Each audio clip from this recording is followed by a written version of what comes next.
Rien n'est plus jamais comme avant. C'est l'exemple de cette affluence dans la plupart des stations-service de la ville de Yaoundé ce mardi 31 janvier 2023. La résultante de l'augmentation du prix de carburant annoncée au journal officiel de 17h ce jour. Mis au courant à travers les réseaux sociaux et d'autres plateformes de communication dans le pays. Je pense que c'est très déplorable vu que nous sommes un pays producteur de pétrole et ça fait déjà 60 ans que nous produisons du pétrole et nous le vendons à l'extérieur à l'état brut.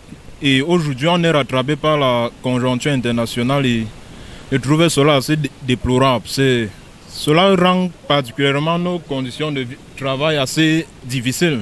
Une situation qui s'annonce difficile dans sa gestion, comme expliquent certains citoyens qui, hors micro, déclarent acheter et stocker une quantité de carburant en attendant l'effectivité de cette augmentation qui forcément peut induire d'autres effets dès ce 1er février 2023. Pour les automobilistes, il est question désormais de se demander comment les passagers perçoivent et comptent affronter l'avenir. On se demande comment est-ce que les passagers vont aussi réagir quand on va devoir réajuster les tarifs de transport.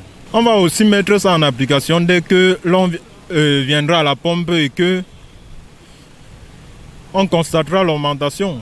Cependant, et relativement aux autres articles de la même communication, à la question de savoir si l'augmentation des salaires et du SMIC peut faire l'affaire, la réponse selon certains citoyens est une augmentation du carburant. Certes, il y a une augmentation de 5,2% du salaire brut des fonctionnaires, mais ça ne va pas réellement permettre de pallier aux différentes difficultés de la vie. Une augmentation du carburant aura des répercussions sur tous les prix quotidiens, quoi.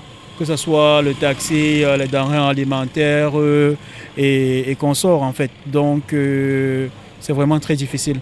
En tout cas, c'est officiel et les Camerounaises et Camerounais doivent désormais faire avec.